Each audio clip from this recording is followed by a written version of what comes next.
The tofu carrier that entered in silence. What China doesn't want the world to notice.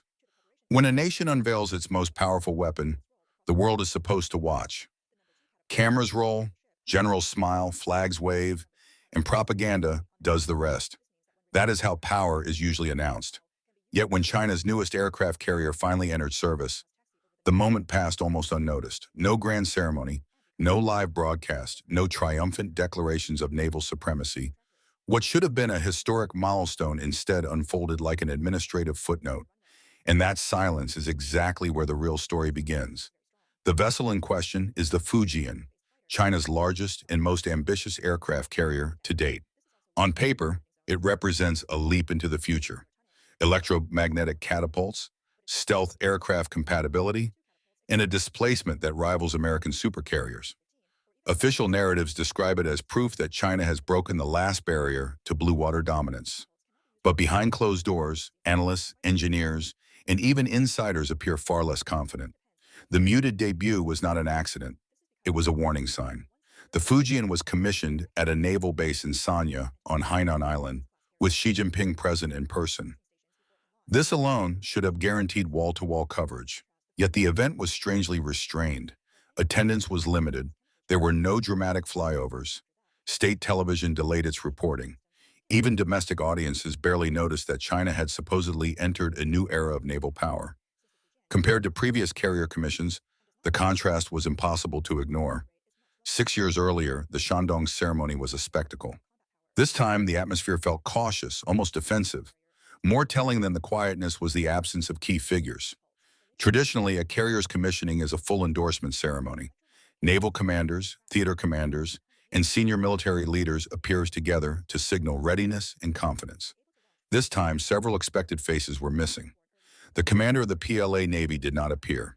The head of the Southern Theater Command was absent. Even the vice chairman of the Central Military Commission, a figure normally impossible to miss at such events, did not attend. In China's political system, absence is never neutral. It is a message. Observers quickly began to ask an uncomfortable question. If this ship is truly a triumph, why does no one want to stand next to it?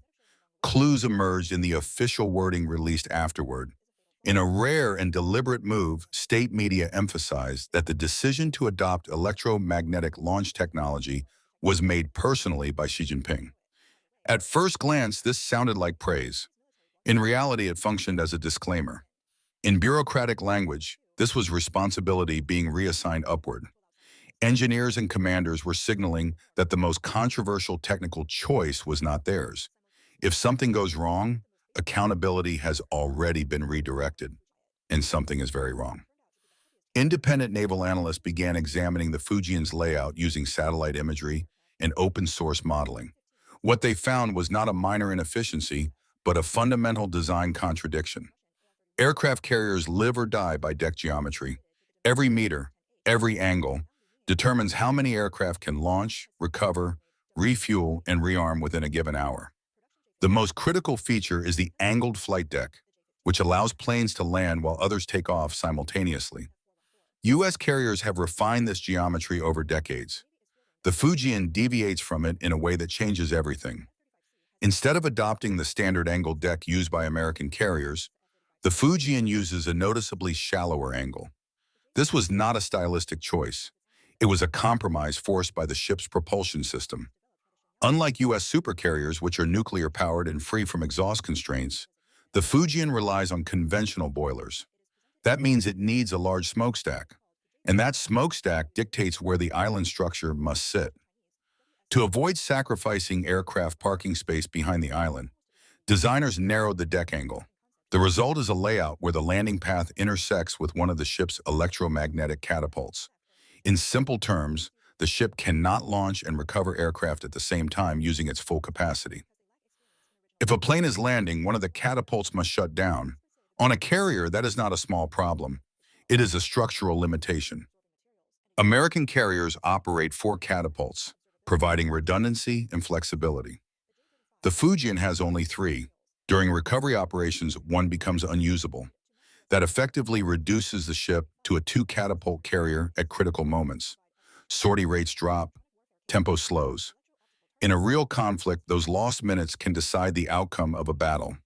The bottleneck does not end there. The area in front of the island, known among carrier crews as the Triangle Zone, is where aircraft are staged for rapid launch cycles. On U.S. carriers, this space is wide enough to hold multiple rows of fighters. On the Fujian, the forced placement of the island compresses this zone into a narrow strip.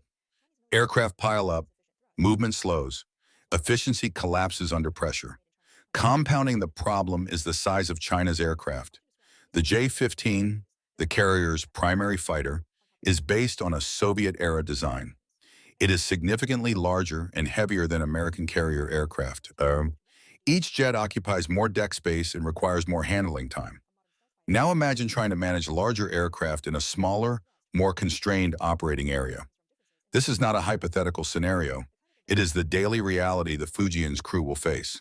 The PLA Navy also plans to operate stealth fighters and airborne early warning aircraft from this deck. These platforms demand intensive maintenance, especially in corrosive maritime environments. The U.S. Navy learned how to manage this over decades of trial, error, and loss. China does not have that institutional memory. With fewer aircraft elevators than U.S. carriers and tighter deck space, even routine operations risk turning into logistical gridlock. Below deck, the challenges deepen. Electromagnetic catapults require enormous bursts of electrical power. Nuclear reactors supply this easily. Steam turbines do not. On a conventionally powered ship, energy must be carefully rationed.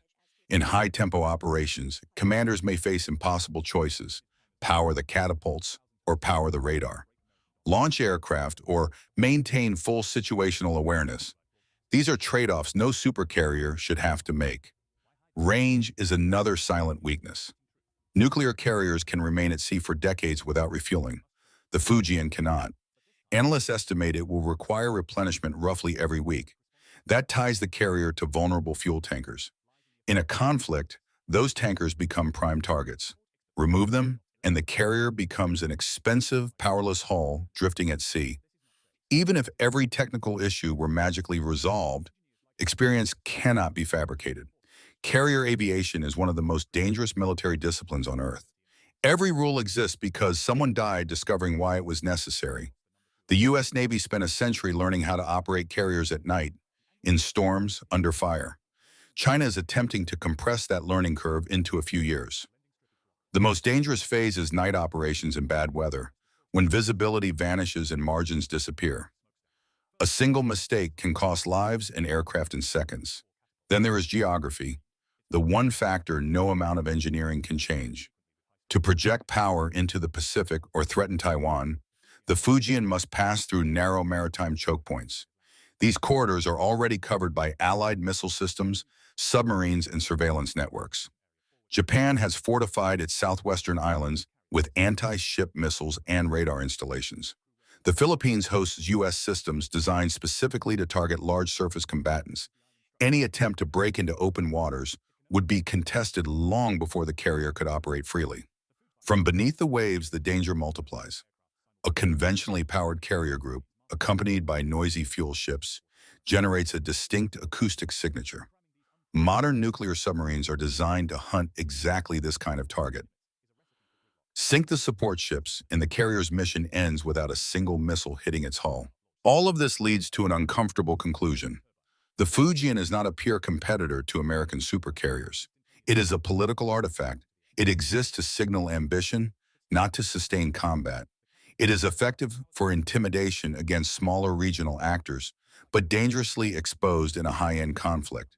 Its design reflects political deadlines more than operational logic. Engineers likely understood the risks. In a system where top leadership personally dictates technical decisions, challenging those choices is not an option. The real test will not be slogans or ceremonies, but the next carrier. Will China abandon conventional power? Will it correct the deck geometry? Will transparency replace theater? Until those answers appear, the Fujian remains what its silent commissioning suggested from the start. A symbol built to impress decision-makers on land, not a weapon designed to dominate at sea. And sometimes what a nation does not celebrate tells you far more than what it does. China's so-called tofu weapons at sea reveal a deep systemic problem. Appearance is prioritized over real combat capability. From aircraft carriers to destroyers, many platforms are rushed to meet political narratives rather than battlefield requirements. When engineering decisions are driven from the top by ideology instead of testing and experience, design flaws become inevitable, not accidental.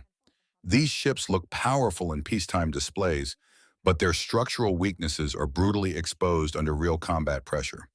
They are built to impress audiences and intimidate weaker neighbors, not to survive a high-intensity war.